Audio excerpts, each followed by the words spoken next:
Hello guys, so now we shall be discussing regarding the testis. Okay, so what are the important structures that are related to the testis? Regarding the testis, few important structures you need to know that this is the testis over here. This is the testis. Okay, now surrounding the testis there are many important structures. First of all, let me draw those things. So here on the back side of the testis, on the posterior side of the testis, we have got this structure called as epididymis. Okay, so this structure over here is called as epididymis.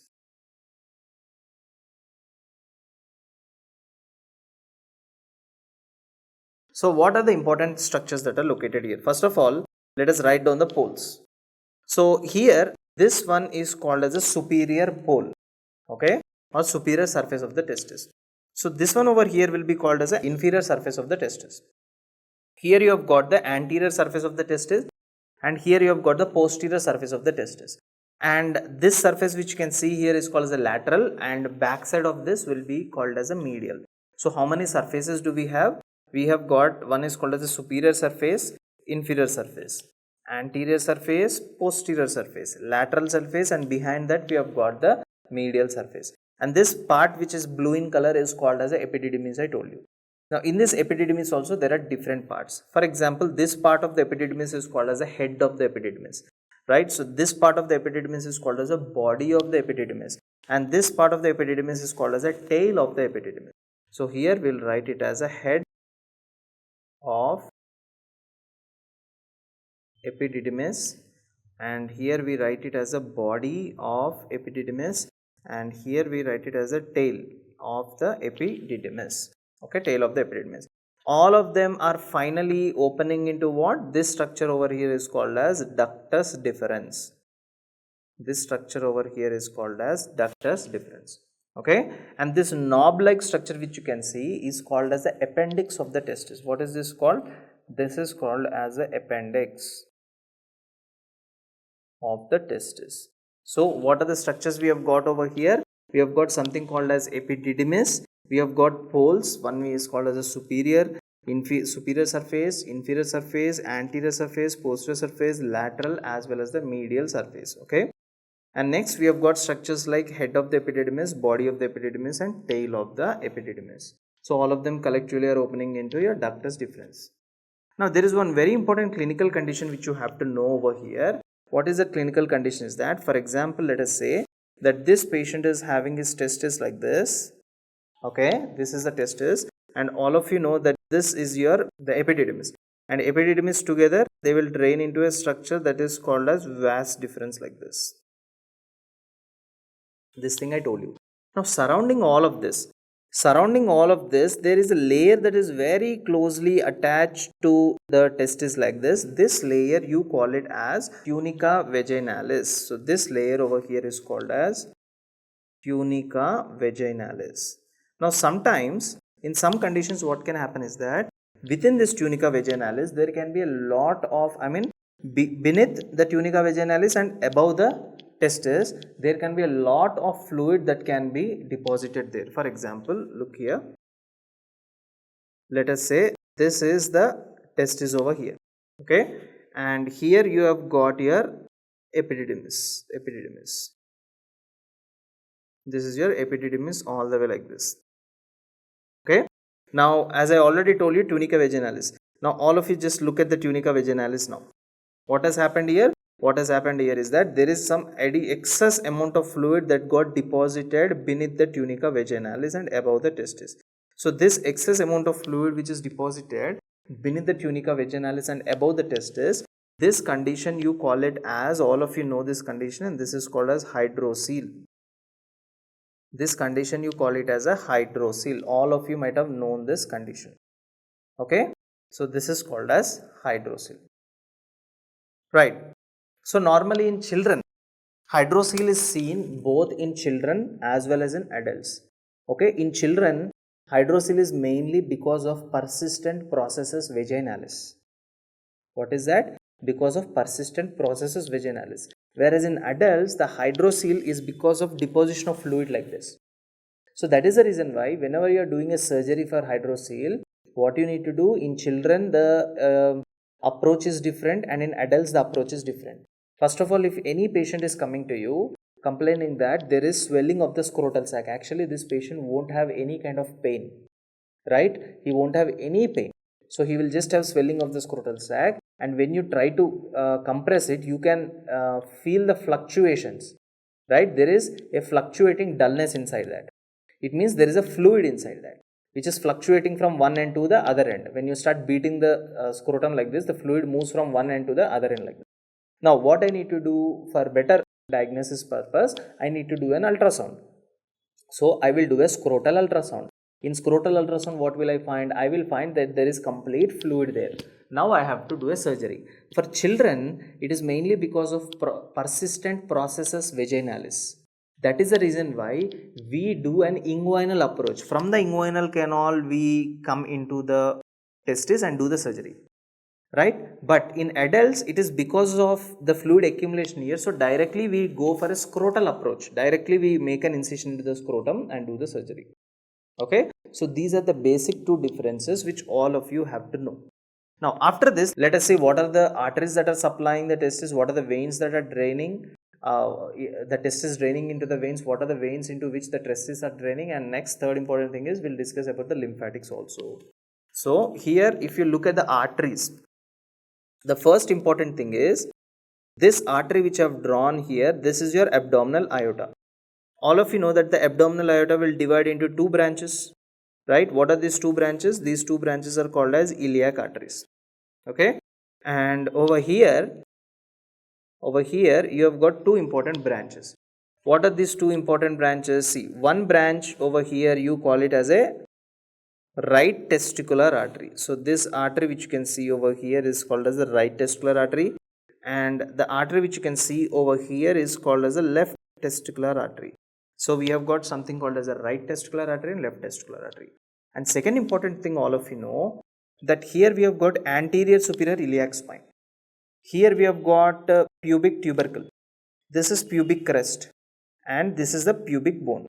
Again, pubic crest, pubic tubercle, pubic bone. All of you know this. Now connecting all the way from the anterior superior iliac spine till the pubic crest, you have got a ligament called as inguinal ligament, right? And here you have got two openings, if you remember. What are these two openings? Here you have got a opening like this. This is called as a deep inguinal ring, and here you have got another opening like this. This is called as a superficial inguinal ring. The same thing. You have got a deep inguinal ring, and here you have got a superficial inguinal ring. Okay. So let us say this is a blood vessel. What is this blood vessel called as? Right testicular artery. So this right testicular artery comes down all the way like this, right? This right testicular artery is entering where? It is entering into your deep inguinal ring, and from there it is coming out of the, from the deep it enters into the superficial and comes out of the superficial inguinal ring. On the left side also the same. So you see, this is the artery that is coming like this, and finally it is coming out in this way. Clear?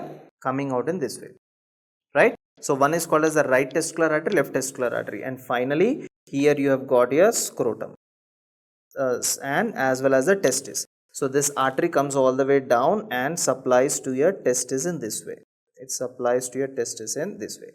So what are these two arteries over here? So one artery is called as the left testicular artery, and here you have got is the right testicular artery, okay, and here you have got is the deep inguinal ring, and this one over here is called as a superficial inguinal ring, deep inguinal ring as well as a superficial inguinal ring. Okay, so these are the arteries which are supplying to the testis. Now let us say the veins which are draining into draining from the testis. The testis is draining into which kind of veins? What are the veins where the testis is draining? We shall discuss now. Okay, so before that, the same important thing we'll draw, that here you have got a vein. Okay, so this vein which I am drawing right now is called as your inferior vena cava.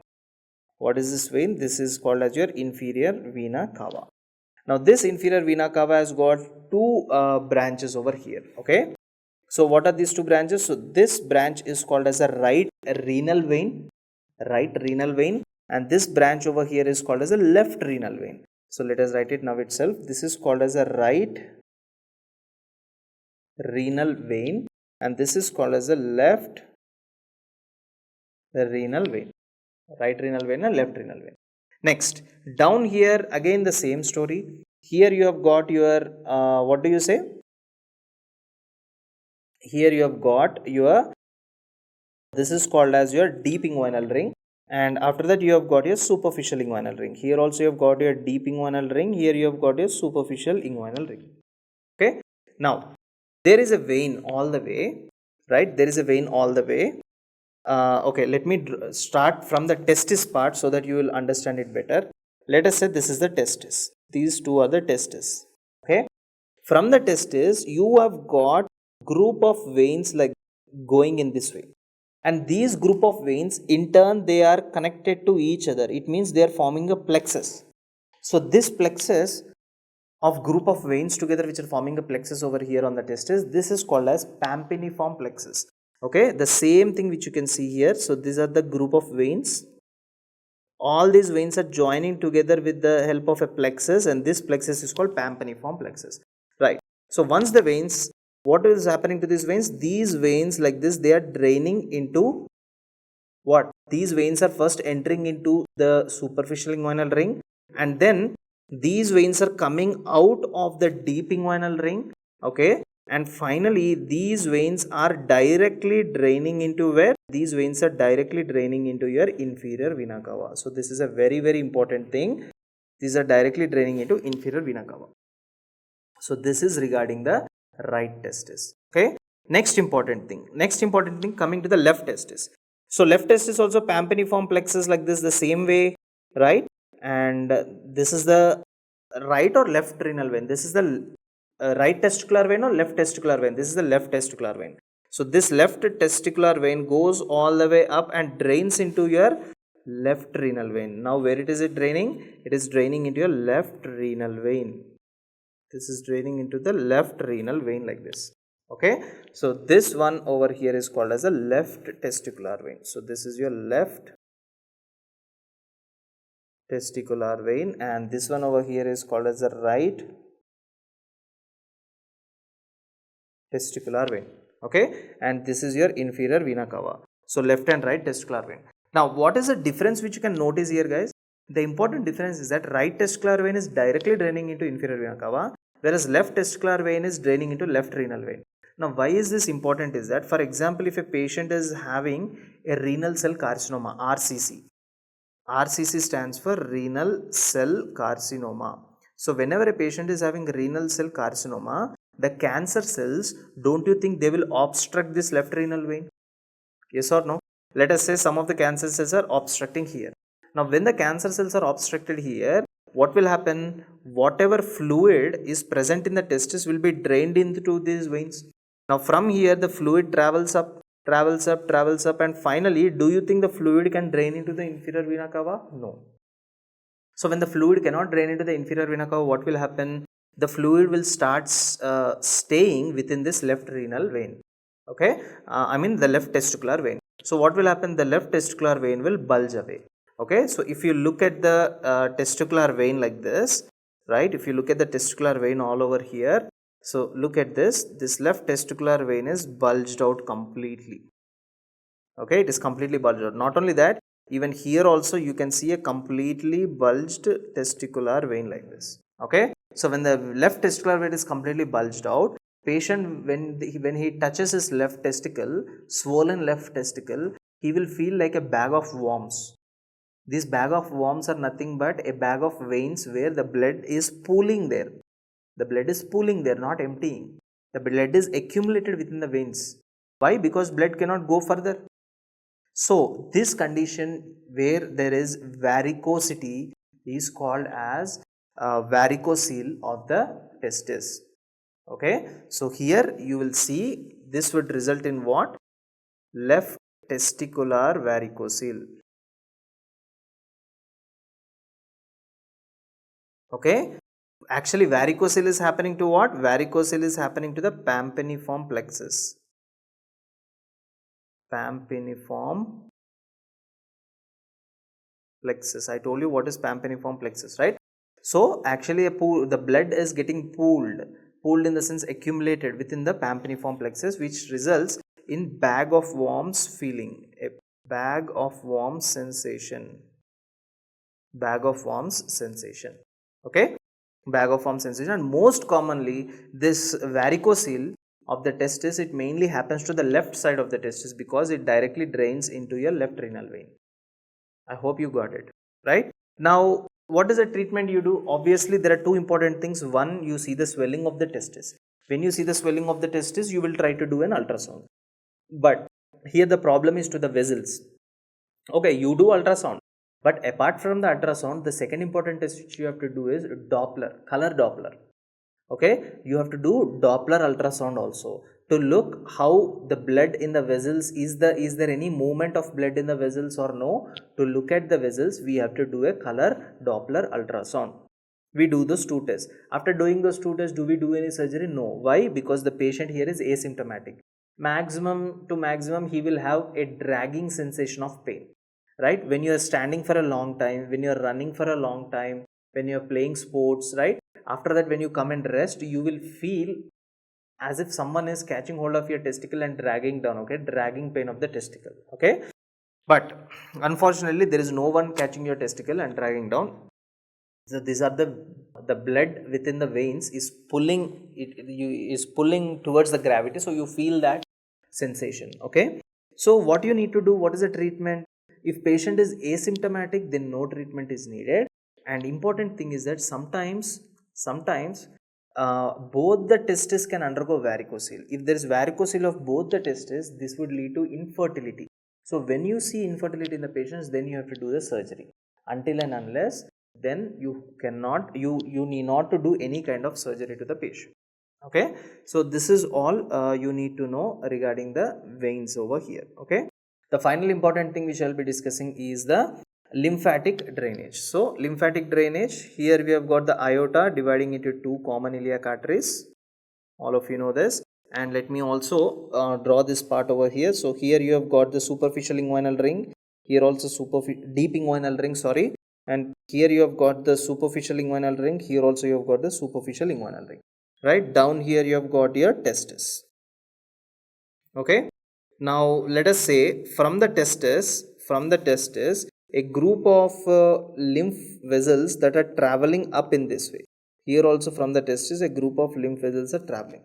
And once they travel, they enter into your superficial inguinal ring. And after that, they enter into the deep inguinal ring. And finally, what is going to happen is that they enter into your aorta.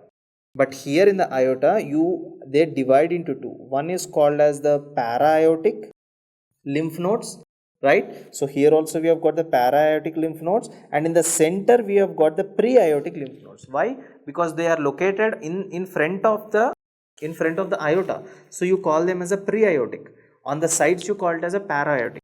So all of them join together like this, and the same thing goes for the right side also.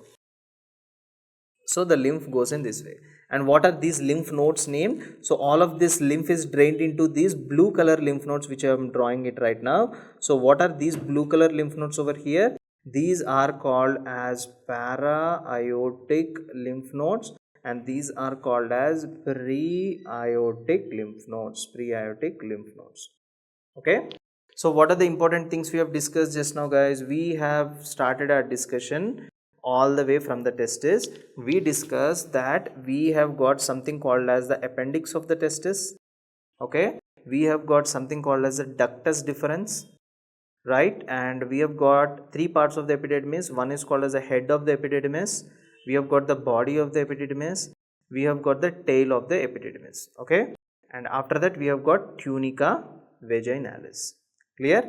So within this tunica vaginalis, there is a lot of fluid that is getting deposited, and this condition you call it as hydrocele.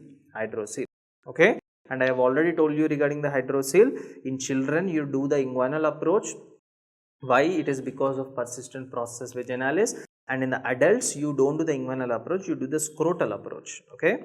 So regarding the arteries also, here we have discussed about the testicular arteries, right and left testicular artery. So veins, right testicular vein is directly draining into inferior vena cava, whereas the left testicular vein is directly draining into your left renal vein. So in case of renal cell carcinoma, patient will have varicocele like this. So what will be the complaints of renal cell carcinoma? First thing is patient will have a flank pain here. Why? Because there is a cancer. Second thing, he will urinate what? He will urinate blood. There is hematuria. And third important thing is there is varicosity of the testis. So these three things will confirm what? Renal cell carcinoma. And regarding the lymphasis, this is the thing. So these are all the important things which you need to know regarding the testis, guys. So thank you so much for watching my video. Goodbye.